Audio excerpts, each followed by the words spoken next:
Dear students, in this session, I will explain the fixed bias method.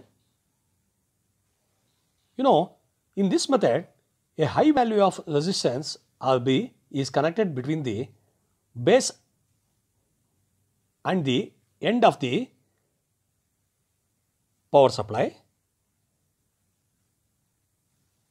Base and the end of the power supply is as shown in the figure.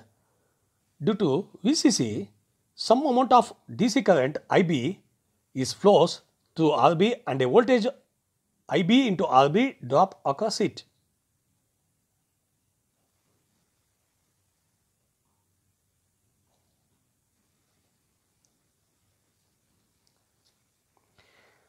This voltage makes the EB junction as a forward bias because the base is positive with respect to the emitter. Thus, the voltage drop across RB maintains the EB junction as always in forward bias. The required value of IB is obtained by choosing the proper value of RB.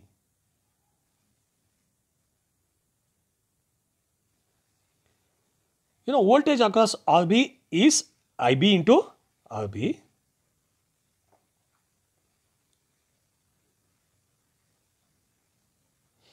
Voltage across base emitter VBE. From Kirchhoff law, the applied voltage VCC equals IB into RB plus VBE. Therefore, IB into RB equals VCC minus VBE. Therefore, IB equals VCC minus VBE divided by RB. From this, we can calculate the base current. The collector current IC can be calculated by beta equals IC divided by IB. That means beta current gain in common emitter mode. IC equals beta into IB. When no base resistor is considered, VBE minus VBE saturation, SAT suffix means its saturation, VBE minus VBE saturation, and hence VCE minus VCE saturation.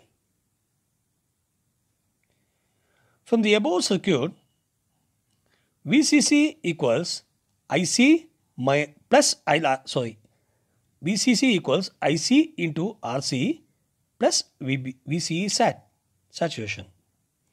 IC into RC, that's equals VCC minus VCE sat. IC into RC, that's equals to VCC. IC equals VCC divided by RC when VCE sat equals to 0.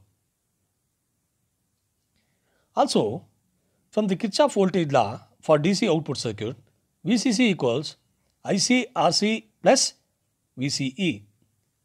Therefore, VCE equals VCC minus IC into RC, where VCC equals known applied voltage, and also IC equals beta into IB. This is calculated from the equation 1. RC equals known collector resistance.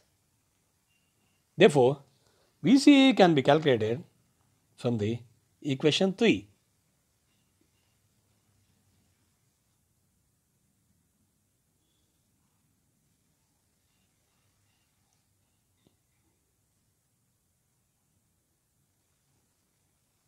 Thank you.